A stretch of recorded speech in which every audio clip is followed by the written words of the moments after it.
mayambu ahan namaktada warina chonggi maikidagi ikok no nataram no oksari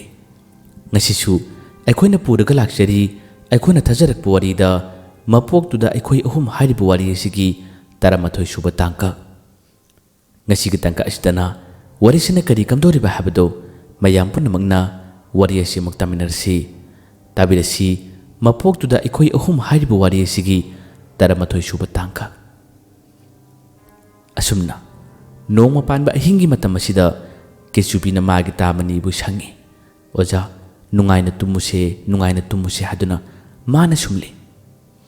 tamani su ngasi oiriba kechubi gi mong mato kaya sida mahak masamak yamna ngai mahang ahan u matamdadi kechubi si karimata haide karimata khangde haduna khanmani adubu ngasi magi oiraliba mong mato wasina tamani gi masada pangpada pakatba kaya am phawe mangonda mangta oi kariyo harmni base soidan makki taibang mapu mahangna thengnanaba karigumba khara silunaba lila khara pangthonaba torukpani habase tamani magi wakhanda lona khanjagi kechubidi ahing nongjai athengbada mari se kodnaba chek mai thaba chatpanina tamani bu nang tumlamu ai se kon chagadabani haduna mana sumli mahaki mamasu kechubina tuman khrabani kechubi ngasidi karigumba khara pangtholage karigumba khara tawrage habagi wakhalamasu mangonda phaujari ahingi matam pung taramathoi khare helakpadagidi kechubi magi puse sing losili tamani su mana mako katama tama nan thaba matamda tamani tumkhrabani chalamdai gi matamda kechubina oja nungaina tumlamo imase khare senabiramo ai chalukige wai se haramlaga kechubi makoi yumgi thong si tapna hangdoi aduga thokirami thokraga maga numidangi matamda thabak chatminaba suminaba lekai mamanabu nupa adu mana kaubu chali mamanabu nupa adudi ngarang numidangi matamda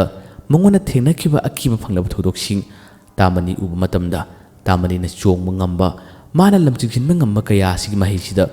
madi hena kiribani hena pakalibani aduna ngasigi mai thabagi numidang asidi mahak satpa palamde asida sunatana ngasigi ngalingagi matamda su mahak thokte ngarang thodoksing aduna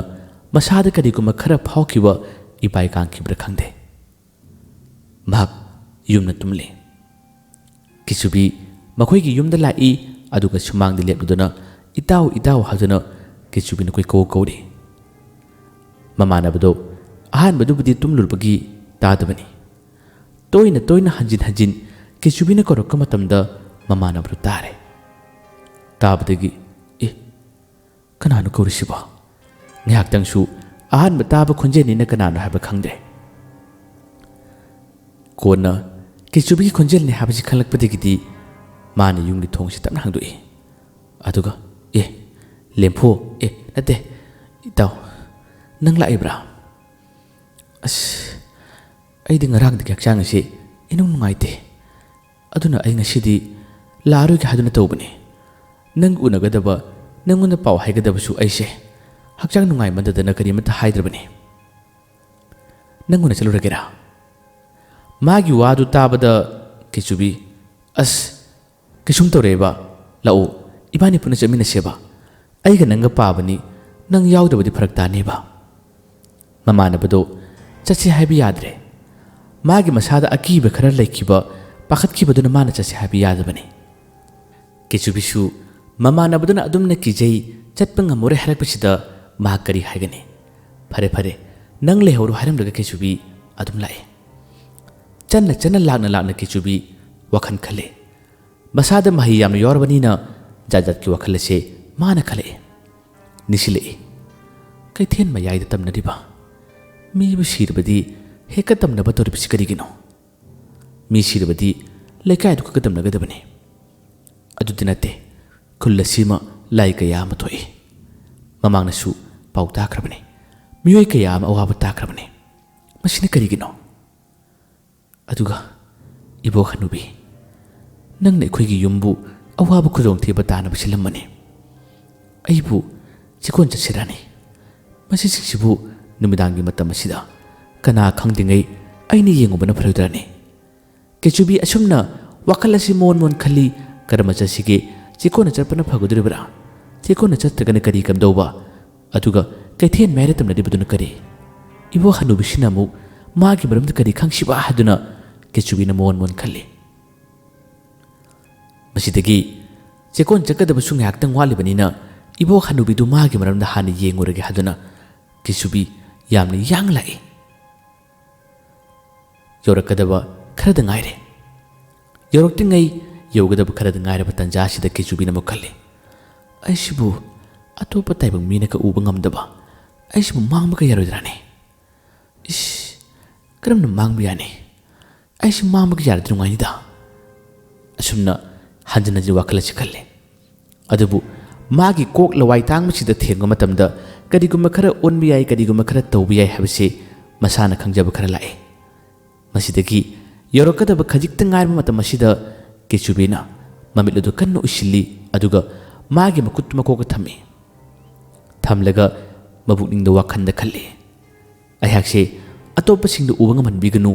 ꯑꯩꯍꯥꯛꯅꯗꯤ ꯑꯇꯣꯞꯄꯁꯤꯡꯕꯨ ꯎꯕ ꯉꯝꯍꯟꯕꯤꯌꯨ ꯍꯥꯏꯗꯨꯅ ꯃꯥꯅ ꯃꯀꯣꯛꯇ ꯃꯈꯨꯠꯇꯨ ꯊꯝꯂꯒ ꯁꯣꯟꯖꯔꯝꯃꯤ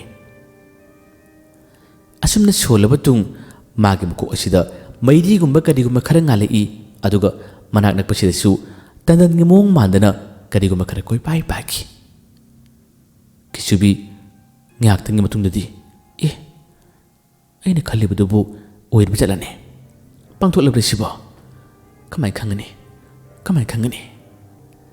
ꯑꯁꯨꯝꯅ ꯀꯦꯆꯨꯕꯤ ꯃꯁꯥꯅ ꯃꯁꯥꯁꯦ ꯑꯇꯣꯞꯄ ꯃꯤꯅ ꯎꯕ ꯉꯝꯃꯤ ꯉꯝꯗꯦ ꯍꯥꯏꯕꯁꯦ ꯀꯔꯝꯅ ꯈꯪꯒꯅꯤ ꯍꯥꯏꯗꯨꯅ ꯋꯥꯈꯜ ꯈꯟꯕ ꯍꯧꯔꯛꯏ ꯃꯅꯥꯛ ꯅꯛꯄꯗ ꯂꯩꯕ ꯌꯨꯝ ꯑꯃꯗ ꯍꯥꯟꯅ ꯀꯦꯆꯨꯕꯤꯅ ꯆꯪꯉꯨꯔꯦ ꯑꯗꯨꯒ ꯃꯈꯣꯏ ꯌꯨꯝꯒꯤ ꯊꯣꯡ ꯑꯁꯦ ꯗꯪ ꯗꯪ ꯗꯪ ꯊꯤꯜꯂꯤ ꯌꯨꯝꯕꯨ ꯑꯗꯨꯁꯨ ꯀꯟꯅ ꯂꯥꯎꯈꯠꯂꯛꯏ ꯀꯅꯥꯅꯣꯅꯦꯍꯦ ꯍꯥꯏꯗꯨꯅ ꯍꯥꯏꯔꯛꯏ ꯀꯦꯆꯨꯕꯤꯁꯨ ꯄꯟꯊꯗꯦ ꯑꯩꯅꯤꯅꯦꯍꯦ ꯑꯗꯨꯅ ꯃꯥꯅ ꯑꯃꯨꯛ ꯈꯨꯝꯃꯤ ꯃꯁꯤꯗꯒꯤ ꯌꯨꯝꯕꯨ ꯑꯁꯤ ꯊꯣꯛꯂꯛꯏ ꯑꯅꯣꯝ ꯎꯕꯤꯁꯦ ꯁꯨꯕ ꯄꯥꯏ ꯃꯈꯨꯠꯇ ꯇꯣꯔꯆ ꯂꯥꯏꯠ ꯑꯃ ꯄꯥꯏꯔꯒ ꯊꯣꯡꯗ ꯊꯣꯡꯗꯣꯛꯏ ꯑꯗꯨꯒ ꯇꯣꯔꯆ ꯂꯥꯏꯠꯇꯨꯅ ꯄꯤꯠ ꯄꯤꯠ ꯀꯥꯞꯄ ꯃꯇꯝꯗ ꯀꯦꯆꯨꯕꯤꯁꯤ ꯃꯥꯡꯒꯣꯟꯗ ꯂꯦꯞꯂꯤꯕꯅꯤ ꯌꯨꯝꯕꯨ ꯑꯗꯨꯅ ꯎꯕ ꯉꯝꯗ꯭ꯔꯦ ꯀꯅꯥꯁꯨ ꯂꯩꯇꯦꯅꯦ ꯀꯅꯥ ꯑꯣꯏꯔꯤꯕ ꯖꯥꯠꯂꯣꯅꯦ ꯍꯥꯏꯗꯨꯅ ꯃꯥꯡꯒꯣꯜꯂꯣꯝꯗ ꯊꯣꯔꯛꯏ ꯃꯇꯝ ꯑꯁꯤꯗ ꯀꯦꯆꯨꯕꯤꯁꯤꯅ ꯋꯥꯗꯤ ꯉꯥꯡꯗꯦ ꯃꯈꯨꯠ ꯑꯗꯨ ꯍꯥꯏꯔꯒ ꯑꯩꯕꯨ ꯎꯕ꯭ꯔꯥ ꯍꯥꯏꯕꯒꯤ ꯃꯑꯣꯡꯗ ꯃꯥꯅ ꯄꯪꯍꯥꯏꯗ ꯍꯥꯏꯔꯤ ꯅꯣꯡꯂꯤ ꯑꯗꯨꯕꯨ ꯌꯨꯝꯕꯨ ꯑꯁꯤꯅꯗꯤ ꯀꯦꯆꯨꯕꯤ ꯎꯕ ꯉꯝꯗ꯭ꯔꯦ ꯀꯦꯆꯨꯕꯤ ꯃꯁꯤꯗ ꯍꯔꯥꯎꯕꯅ ꯆꯣꯡꯉꯤ ꯑꯩꯕꯨ ꯎꯗ꯭ꯔꯦ ꯍꯥꯏꯗꯨꯅ ꯂꯣꯟꯅ ꯁꯣꯜꯂꯤ ꯌꯨꯝꯕꯨꯗꯣ ꯉꯥꯏꯍꯥꯛꯇꯪ ꯌꯦꯡꯂꯕ ꯇꯨꯡ ꯃꯥꯒꯤ ꯃꯁꯥꯁꯦ ꯀꯔꯤꯒꯨꯝꯕ ꯈꯔ ꯐꯥꯎꯔꯛꯄꯗꯒꯤ ꯀꯅꯥꯁꯨ ꯂꯩꯇꯦꯅꯦ ꯈꯣꯡꯅ ꯃꯔꯣꯜ ꯑꯃ ꯍꯥꯝꯅꯤꯡꯂꯛꯄꯅꯦ ꯕꯥꯜꯇꯤꯟꯗꯨꯕꯨ ꯀꯗꯣꯝꯗ ꯂꯩꯕꯅꯣꯅꯦ ꯍꯥꯏꯗꯨꯅ ꯍꯥꯏꯐꯦꯠꯇꯪ ꯌꯦꯡꯂꯛꯄ ꯃꯇꯝꯗ ꯀꯦꯆꯨꯕꯤ ꯍꯧꯔꯛꯂꯦ ꯕꯥꯜꯇꯤꯟꯗꯨ ꯀꯗꯣꯝꯗ ꯂꯩꯕꯅꯣ ꯍꯥꯏꯔꯛꯄꯗꯒꯤ ꯑꯁꯣꯝ ꯁꯨꯃꯥꯡ ꯃꯁꯤ ꯃꯇꯥꯏ ꯑꯃꯗ ꯂꯩꯍꯧꯔꯤꯕ ꯕꯥꯜꯇꯤꯟꯗꯣ ꯀꯦꯆꯨꯕꯤꯅ ꯎꯏ ꯃꯗꯨ ꯎꯕꯗꯒꯤ ꯅꯨꯄꯥ ꯑꯍꯜ ꯑꯗꯨꯒꯤ ꯃꯈꯣꯡ ꯍꯥꯞꯅꯤꯡꯕ ꯃꯥꯒꯤ ꯋꯥꯕ ꯃꯇꯧ ꯑꯁꯤꯗ ꯕꯥꯜꯇꯤꯟ ꯑꯗꯨꯒꯤ ꯌꯥꯎꯔꯤꯕ ꯏꯁꯤꯡ ꯑꯗꯨ ꯀꯦꯆꯨꯕꯤꯅ ꯇꯤꯡ ꯆꯦꯜꯂꯤ ꯑꯗꯨꯒ ꯃꯇꯦꯡ ꯄꯥꯡꯂꯒꯦ ꯍꯥꯏꯗꯨꯅ ꯕꯥꯜꯇꯤꯟ ꯑꯗꯨ ꯄꯨꯔꯒ ꯂꯥꯛꯏ ꯃꯗꯨ ꯄꯨꯔꯒ ꯂꯥꯛꯄꯗꯨꯗꯒꯤ ꯑꯍꯜ ꯑꯗꯨ ꯃꯪꯒꯣꯟꯗ ꯇꯣꯔꯆ ꯂꯥꯏꯠꯇꯨ ꯄꯥꯏꯔꯒ ꯄꯤꯠ ꯄꯤꯠ ꯀꯥꯞꯂꯝꯃꯅꯤ ꯍꯥꯏꯐꯦꯠꯇꯪ ꯌꯦꯡꯉꯝꯃꯅꯤ ꯕꯥꯜꯇꯤꯟꯗꯨ ꯃꯥꯒꯤ ꯃꯅꯥꯛꯇꯧꯅ ꯄꯥꯏꯁꯤꯜꯂꯛꯄꯗꯨ ꯎꯕꯗꯒꯤ ꯑꯍꯜ ꯑꯗꯨ ꯄꯥꯈꯠꯄꯅ ꯃꯥꯒꯤ ꯃꯁꯥ ꯄꯨꯝꯕ ꯀꯩꯅꯣꯃ ꯇꯧꯈ꯭ꯔꯦ ꯃꯁꯥꯗꯨ ꯊꯛꯇ ꯅꯤꯛꯂꯒ ꯐꯛꯂꯥꯡꯂꯣꯝꯗ ꯉꯥꯊꯔꯛꯏ ꯍꯦꯛꯇ ꯏꯃꯥ ꯍꯥꯏꯗꯨꯅ ꯂꯥꯎꯔꯛꯏ ꯃꯥꯅ ꯀꯤꯅ ꯂꯥꯎꯕꯗꯨ ꯃꯥꯒꯤ ꯃꯆꯥꯅꯨꯄꯥ ꯇꯨꯝꯂꯝꯕꯗꯨ ꯇꯥꯔ ꯃꯥꯜꯂꯦ ꯆꯦꯟꯊꯣꯔꯛꯏ ꯑꯗꯨꯒ ꯃꯥꯡꯒꯣꯜꯗ ꯃꯥꯁꯨ ꯄꯥꯕꯨꯡ ꯀꯩꯗꯧꯔꯦ ꯍꯥꯏꯗꯨꯅ ꯃꯄꯥ ꯑꯗꯨꯕꯨ ꯆꯤꯡꯈꯠꯅꯕ ꯍꯣꯠꯅꯩ ꯕꯥꯜꯇꯤꯟ ꯑꯗꯣ ꯃꯅꯥꯛꯇꯨꯗ ꯀꯣꯏꯄꯥꯏ ꯄꯥꯏꯔꯤꯕ ꯇꯥꯎꯔꯤꯕꯗꯨ ꯃꯆꯥꯅꯨꯄꯥ ꯑꯗꯨꯁꯨ ꯎꯔꯦ ꯃꯥꯁꯨ ꯑꯗꯨ ꯎꯕꯗꯒꯤ ꯃꯄꯥꯗ ꯀꯣꯟꯁꯤꯜꯂꯒ ꯏꯃꯥ ꯍꯥꯏꯗꯨꯅ ꯀꯣꯟꯁꯤꯜꯂꯤ ꯃꯈꯣꯏ ꯑꯅꯤ ꯌꯥꯝꯅ ꯀꯤ ꯀꯦꯆꯨꯕꯤꯗꯤ ꯀꯔꯤ ꯍꯥꯏꯅꯤ ꯃꯥ ꯉꯥꯏꯍꯥꯛꯇꯪ ꯚꯥꯞ ꯑꯣꯏꯔꯨꯗ꯭ꯔ ꯃꯥꯜꯂꯦ ꯑꯩꯅꯦ ꯄꯥꯕꯨꯡꯁꯤ ꯈꯣꯡ ꯍꯥꯝꯅꯤꯡꯉꯦ ꯍꯥꯏꯕꯒꯤ ꯑꯩꯅ ꯏꯁꯤꯡ ꯄꯨꯔꯛꯄꯅꯦ ꯑꯩꯅꯦ ꯍꯥꯏꯗꯨꯅ ꯋꯥ ꯉꯥꯡꯂꯛꯏ ꯀꯦꯆꯨꯕꯤꯅ ꯉꯥꯡꯂꯤꯕ ꯈꯣꯟꯖꯦꯜ ꯑꯁꯤ ꯃꯈꯣꯏ ꯇꯥꯏ ꯈꯣꯟꯖꯦꯜꯗꯨ ꯇꯥꯕꯗ ꯕꯥꯜꯇꯤꯟꯗꯨꯅ ꯑꯗꯨꯝꯅ ꯄꯥꯏꯕꯗꯨ ꯎꯕ ꯃꯇꯝꯗ ꯃꯈꯣꯏ ꯑꯃꯨꯛꯀ ꯍꯦꯟꯅ ꯀꯤꯕ ꯍꯦꯜꯂꯤ ꯃꯁꯥ ꯄꯨꯝ ꯅꯤꯛꯂꯒ ꯃꯪꯒꯣꯜ ꯀꯥꯆꯤꯜ ꯑꯃꯗ ꯇꯥꯁꯤꯟꯕ ꯍꯧꯔꯛꯏ ꯀꯦꯆꯨꯕꯤ ꯇꯣꯏꯅ ꯍꯥꯏꯔꯤ ꯑꯩꯅ ꯏꯁꯤꯡ ꯄꯨꯕꯤꯔꯛꯑꯒ ꯑꯩꯕꯨ ꯃꯈꯣꯏꯅ ꯀꯤꯔꯤꯁꯤ ꯌꯦꯡꯉꯨꯅꯦ ꯑꯗꯨ ꯑꯣꯏꯔꯗꯤ ꯆꯠꯂꯣ ꯍꯥꯏꯗꯨꯅ ꯄꯥꯏꯔꯝꯕ ꯕꯥꯜꯇꯤꯟꯗꯨ ꯃꯈꯥꯗ ꯊꯝꯃꯤ ꯑꯗꯨꯒ ꯃꯈꯣꯡꯗꯨꯅ ꯀꯥꯎꯔꯝꯃꯤ ꯀꯤꯔꯒ ꯇꯣꯛꯆꯧꯅ ꯑꯩ ꯆꯠꯂꯦ ꯀꯦꯆꯨꯕꯤ ꯑꯁꯨꯝꯅ ꯆꯠꯈꯤ ꯃꯄꯥ ꯑꯗꯨꯒ ꯃꯆꯥ ꯑꯗꯨꯒꯗꯤ ꯃꯁꯥ ꯄꯨꯝꯕ ꯅꯤꯛꯄꯅ ꯀꯩꯅꯣꯝꯃ ꯇꯧꯏ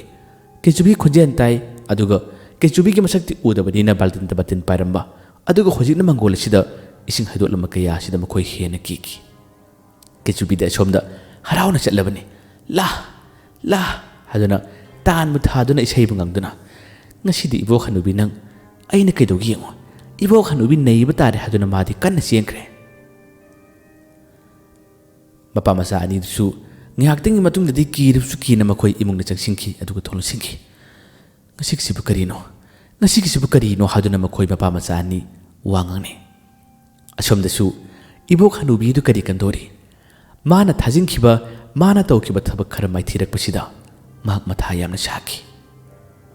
Mana thakiba lai kudimak magi manaktamna halai awasena kaya phangnaga lakpani. Adabu ninganaba leite. Yamna kalla kalaba mahi kaya ama mana sholduna magi laising sibu themli kauri. Adabu makoisu yamna shaure. Masiki tanjasida Ibok Hanubi duna kari haidi kari shauri. Mana shauna amuka ware. Nakoi gi ningba thungnaba aini yamna kan honabani. Nakoi na haiba wa kudimak aini yabani. Aduga aina haiba wadana nakoi na kari gi yadriba. Kullasida mibu hek shiba tarabadi nakoi gi naning tamjo nakoi gi apamba thabak tawjo haduna mi shiba numit ki numidang sida aina nakoi bu ning tamna thadokpani. Nakoi gi apamba kaya ama to halle. Kullasigi miyoi kaya ama nakoi bu ognaruba thengnaruba numit adda awaba tabi yawi. Ay kisum haide. Nakoi na su ay gi mateng pangi. Adabu ay gisu nakoi na mateng pang dabi yaroy. Nakoi na karigi ngasi mai thibada ay ngondi yamna shauriba. Nakoi gi pakal thawna uto. Mahi buto. Ay bu mina lakjabi yaba nate. Kari sulay taba. Miyoi ani kakbu nakoi na kiba. Chalo makoi bu yamu thuna mai thiba piyo. Ay na su ay na ngamba kaya ama tharakpani. Chalo nakoi chalo haduna Ibok Hanubi dana shauna ngangli chairi. Kechubi yosilakle. Kechubi na mana adu hek yosilakpa mana machi maru mamadagi lumlagi yalakwa tanjasidadi Ibok Hanubi dana lai phana solabasu mana layam sanarabasu makoi singa singaurei makoi singa se kari no khangdaba mawang ama tore. Makoi na tawribasina makoi gi manak nakpa swaida taibang mi atopa malakre habase makoi na khangbagini. Kechubidi taibang mi ona pukjaba tarabasu masadi laini. Ibok Hanubi mana mahi kana soli amasu kuthuknaba mana wari phana sanaba hone. Adubu makoi singa se marang tawri irang langi. Ibok Hanubi mamiladu isilambani mana pangthorokka matamdadi manakta leramba phattaba layam sing koisen cheliba koi pai bisi ubada Ibok Hanubi ngakpana kaino matore. He kari matawno side masu kari na haiba khangdre. Magi mitta Kechubi de mana adwa de lepliba leiribado uba ngamdre. Layam sing adunadi mabu ui. Ibok Hanubi mai phanyamna hai adubu handaki Kechubi ki sholiba mabu atopa min uhanna ngamdabagi mai asidi angakpani. Ibok Hanubi na phana kana manaksida kariguma ma lakle haiba khanglabasu manadi uba ngamde adubu amuk mana thadokliba laising adunadi Kechubi sibu uba male. Masi ubadagi makoina kiduna makoina manak nakpasida leiba ngamdabadagi amasu koi jai bani koi chen bani. Ibok Hanubi shaubaduna he kanano ay ki thabak tafom ay ki laisan mustasanal bise khangani kadai lei ay khujai kadai lei haduna mai khujai masinari khujai do palakpada khujai do manakta lei male Kechubina khujai do ure kaya thwa yoribunu yengo khujai do mana loraga se asid lei de haduna pi khujai do maga manakta no pasilakpudu ubada Hanubi do he kari matona haduna Hanubi du tunghalle. Kechubina kigno Ibok kigno. Hojikti nangi parakara tambi hadu ila abane. Ay paraya mahirabane. Ibok kari mata kigno haduna Kechubi kari amna bahore. Khonjen tare masak ude. Hanubi masapu manik bahore. Mahaki thangju khudingi manu mi shiba matamasida mana saru machet unsa machet lor ga thamki bakharale. Madu hapa khaw male. Madu ki khaw do lokhokke madu ki khaw do pairaga mana uba ngamdriba mangwana sanariba miyoy se kanano karino khanglage haduna mana honare. Adubu khaw do thiba nangdingai khaw do loba nangdingai Kechubi na hana yangna pasili aduga khaw do su Kechubi na paire. Kechubi na maana ki marang nganda poraga he kamdoba. Ibok nang khanba nanga tawni mukhudima ainu uine. Lehoro nungai na lehoro. Ekoi miyoy ba kaya mo nang nawahaliba ꯅꯪꯅ ꯅꯨꯃꯤꯗꯥꯡ ꯃꯤ ꯁꯤꯕ ꯃꯇꯝ ꯈꯨꯗꯤꯡꯗ ꯅꯪꯅ ꯂꯥꯏ ꯀꯌꯥ ꯑꯃ ꯇꯠꯇꯣꯛꯇꯨꯅ ꯑꯋꯥꯕ ꯇꯥꯍꯜꯂꯝꯕ ꯉꯁꯤꯗꯤ ꯅꯪꯒꯤꯁꯨ ꯅꯁꯥꯅ ꯅꯪꯅ ꯇꯧꯖꯔꯤꯕ ꯄꯥꯞ ꯑꯗꯨꯒꯤ ꯃꯍꯩ ꯐꯪꯂꯒꯗꯕꯅꯤ ꯂꯩꯍꯧꯔꯦ ꯏꯕꯣꯛ ꯍꯣꯏ ꯀꯣꯏꯄꯥꯏ ꯄꯥꯏꯔꯤꯕꯁꯤꯡ ꯅꯈꯣꯏ ꯊꯣꯛꯄ ꯇꯧꯍꯧꯔꯣ ꯑꯩ ꯆꯠꯂꯦ ꯏꯕꯣꯛ ꯍꯅꯨꯕꯤꯗꯨ ꯃꯥꯅ ꯀꯔꯤꯃꯇ ꯇꯧꯔꯝꯗꯦ ꯏꯕꯣꯛꯇꯨꯅ ꯊꯝꯂꯤꯕ ꯈꯥꯎ ꯑꯗꯨ ꯃꯥꯅ ꯄꯨꯗꯨꯅ ꯆꯠꯈꯤ ꯏꯕꯣꯛꯇꯨꯗꯤ ꯈꯥꯎꯗꯨ ꯍꯦꯛ ꯄꯨꯈꯤꯕ ꯃꯇꯝꯗ ꯈꯣꯡꯉꯥꯏ ꯆꯠꯂꯒ ꯐꯝꯂꯝꯕ ꯏꯕꯣꯛꯇꯨ ꯍꯧꯒꯠꯅꯕ ꯇꯧꯏ ꯑꯗꯨ ꯊꯜꯂꯝꯃꯨ ꯑꯗꯨ ꯄꯨꯈꯤꯅꯨ ꯍꯥꯏꯔꯤ ꯑꯗꯨꯕꯨ ꯉꯝꯗ꯭ꯔꯦ ꯑꯁꯨꯝꯅ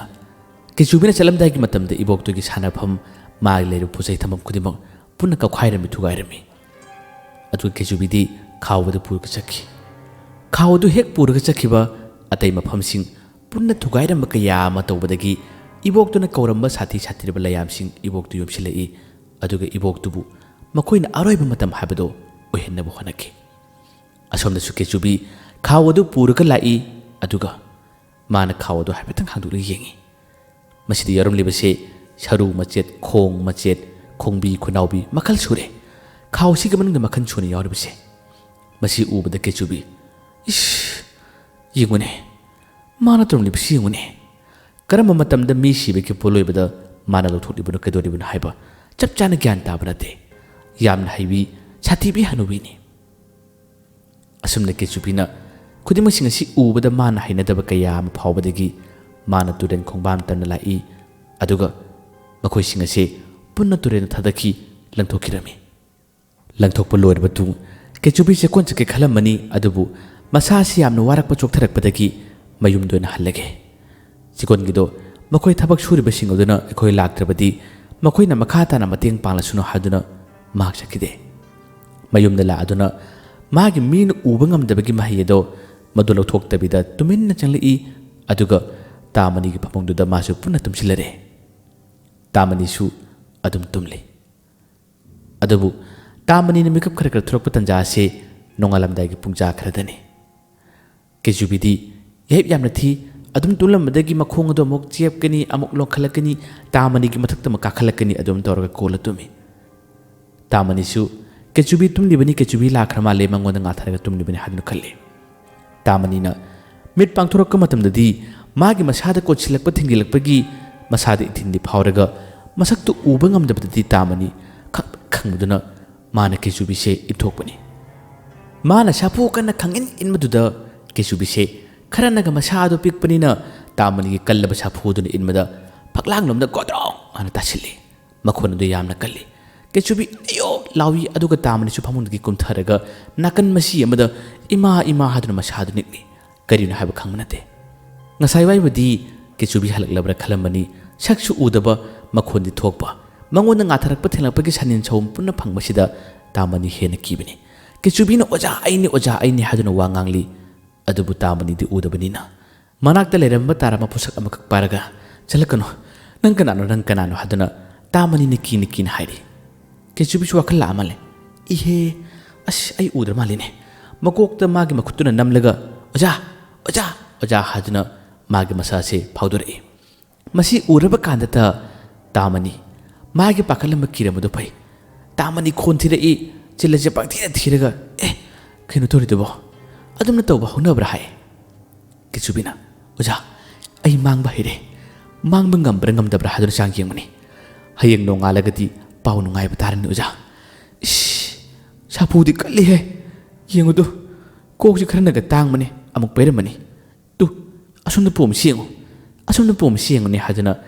ꯀꯩꯆꯨꯕꯤꯅ ꯇꯥꯃꯅꯤꯗ ꯌꯦꯡꯍꯜꯂꯤ ꯇꯥꯃꯅꯤꯁꯨ ꯉꯥꯏꯍꯥꯛꯇꯪ ꯄꯥꯈꯠꯈꯤꯕ ꯑꯀꯤꯕ ꯀꯌꯥ ꯑꯃ ꯐꯥꯎꯈꯤꯕꯗꯨꯅ ꯃꯤꯍꯨꯟ ꯁꯨꯔꯨꯗ꯭ꯔꯕꯅꯤ ꯇꯞꯅ ꯃꯁꯥꯗꯨ ꯐꯥꯊꯔꯦ ꯀꯩꯆꯨꯕꯤꯅ ꯋꯥꯔꯤ ꯈꯨꯗꯤꯡꯃꯛ ꯇꯝꯂꯔꯦ ꯏꯕꯣꯛ ꯍꯅꯨꯕꯤꯗꯣ ꯃꯍꯥꯛ ꯍꯌꯦꯡ ꯅꯣꯡꯉꯥꯜꯂꯒꯗꯤ ꯃꯥꯒꯤ ꯃꯅꯨꯡꯗ ꯄꯥꯎ ꯇꯥꯔꯒꯅꯤ ꯌꯦꯡꯉꯣ ꯑꯣꯖꯥ ꯑꯗꯨꯒ ꯑꯩ ꯆꯦꯛꯀꯣꯟ ꯆꯠꯇ꯭ꯔꯦ ꯑꯣꯖꯥ ꯏꯃꯥꯁꯤ ꯇꯨꯝꯂꯤ ꯑꯩꯗꯤ ꯄꯨꯡ 9ꯗ ꯍꯜꯂꯛꯀꯗꯕꯅꯤ ꯑꯗꯨꯕꯨ ꯍꯧꯖꯤꯛꯁꯦ ꯑꯣꯖꯥꯅ ꯍꯥꯏꯕ ꯃꯤꯑꯣꯏ ꯃꯤꯇꯧ ꯆꯥꯗꯕ ꯑꯩꯒꯨꯝꯕ ꯑꯃ ꯂꯩ ꯍꯥꯏꯕꯗꯣ ꯃꯥꯒꯤ ꯃꯅꯥꯛꯇ ꯆꯠꯂꯁꯤ ꯑꯣꯖꯥ ꯅꯣꯡꯁꯨ ꯉꯥꯟꯐꯝ ꯇꯧꯔꯛꯂꯦ ꯃꯈꯣꯏ ꯈꯨꯜ ꯑꯗꯨ ꯌꯧꯕꯗ ꯆꯞ ꯆꯥꯔꯒꯅꯤ ꯂꯥꯎ ꯆꯠꯁꯤꯜꯂꯥꯎ ꯍꯥꯏꯗꯨꯅ ꯀꯩꯆꯨꯕꯤꯗꯤ ꯉꯁꯥꯏꯒꯤ ꯃꯥꯒꯤ ꯊꯕꯛ ꯍꯧꯔꯛꯄ ꯃꯥꯒꯤ ꯃꯁꯥꯗ ꯃꯍꯩ ꯀꯌా ꯑꯃ ꯍꯩꯔꯛꯄꯗꯒꯤ ꯍꯦꯛꯇ ꯈꯪꯅꯤꯡꯕ ꯎꯅꯤꯡꯕ ꯈꯨꯗꯤꯡꯃꯛꯁꯤꯡ ꯑꯁꯤ ꯃꯥꯅ ꯉꯝꯒꯅꯤ ꯍꯥꯏꯕꯒꯤ ꯋꯥꯈꯜꯗꯨꯅ ꯃꯥꯅ ꯇꯥꯃꯅꯤꯗ ꯍꯥꯏꯔꯤ ꯇꯥꯃꯅꯤꯁꯨ ꯌꯥꯔꯦ asumna nong ngan phung torok patanja sidini makhoi ani tangten gi manak tamna tangtena tamani lakna khiba kaya adugi chap chana laman khumlage haduna makhoi ani laki kechubi tamani ge saganda tongi aduga tamani na chongboi senboi torduna lai tamani de chongna sen khali ai kechubi thinare adubu hojik phawa aina kari matani singmangam dibasibu kari gino ai sibu kari wari leibuna habase tamani masa matom to hangjari asumna makhoi ani de tangtengi khunna chakre nongala ko matamdadi ine hanubi ibo hanubi hainabido sire layam namlaga halle habase wa launaki kechubi ki mamasu mana tumma yahorka matamda masigi pawsi tabada thamoidadi harawbana khamthenki tamani amadi kechubi di chekon chalamgani habda mamaduna khankibani mahaksu mini yengba chanaba kaya tuda yengba chaloi adubu kechubi ki asoiba amakhak lei ibok hanubi adubadi ibok tuna sanaramba lai kaya amana hatkre mabu namkre adubu makhoi laising adudi ibok tuna sullo sil hodabuduna koi ngau duna khullasi koi pai khrabani asomdana amuk tamani gi nungai taba kaya adugi mateng pangge haduna kechubi amadi tamani tangteni khun tamna lakrabani tangtengi khullasi role magi mana masing yamna thariba pak chaurba inkhol adu ubada tamani na kechubi da haire to adagse masi magine ai chingkhong chitali hoge nang chengo manglaga nang chengo aduga mak tu yengo mane busikhitabani asumai tobani habagi mamangi wari sing puna lire kechubina hera